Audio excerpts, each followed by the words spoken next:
بسم اللہ الرحمن الرحیم والصلاة والسلام علی رسول الکریم وعلی آلہ واصحابہ اجمعین۔ میرے عزیز بھائیوں، بہنوں اور میری پیاری ماؤں، اس وقت دنیا بھر میں اسلام اور مسلمانوں کے خلاف بے شمار سازشیں چل رہی ہیں۔ انہی سازشوں میں سے ایک سازش ہے کہ کس طرح مسلمانوں کے دین اور ایمان کو کمزور کیا جائے۔ حدیث میں ہے کہ ایمان اور حیا، شرم ایک ساتھ چلتے ہیں۔ جب حیا اٹھا لی جاتی ہے تو ایمان بھی اڑ جاتا ہے۔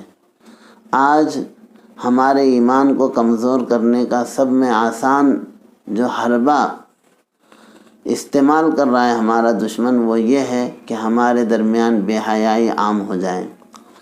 حجاب اور پردہ جو ہے عورت کی زینت ہے۔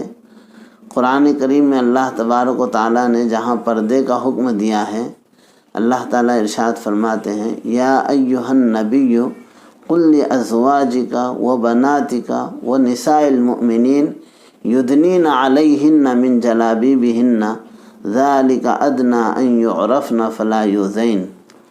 اس آیت کے ترجمے پہ غور کریں۔ اللہ تعالیٰ فرماتے ہیں کہ اے نبی، اپنی عورتوں سے، اپنی بیویوں سے کہو، اپنی بیٹیوں سے کہو، اور تمام مومنین کے عورتوں سے کہو کہ وہ اپنی چادریں اپنے اوپر ڈالیں، یعنی پردہ کریں۔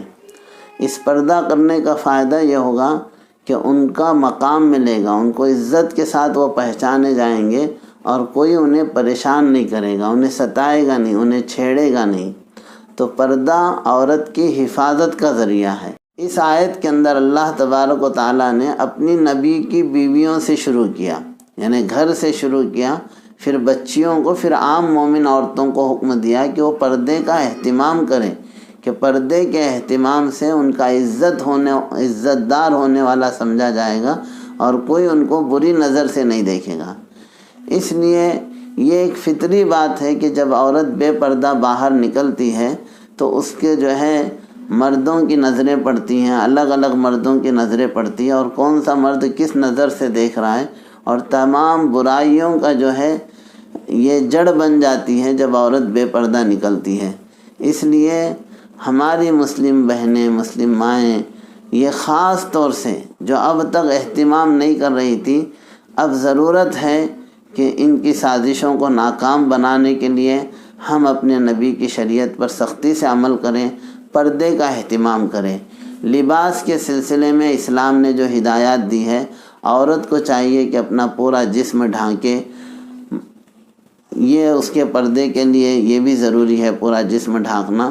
جب وہ غیر مردوں کے سامنے آتی ہے تو اپنے چہرے کو بھی ڈھانپے، بلکہ اپنے دستانے پہنے تاکہ کسی عضو پہ کسی غیر محرم کی نظر نہ پڑے۔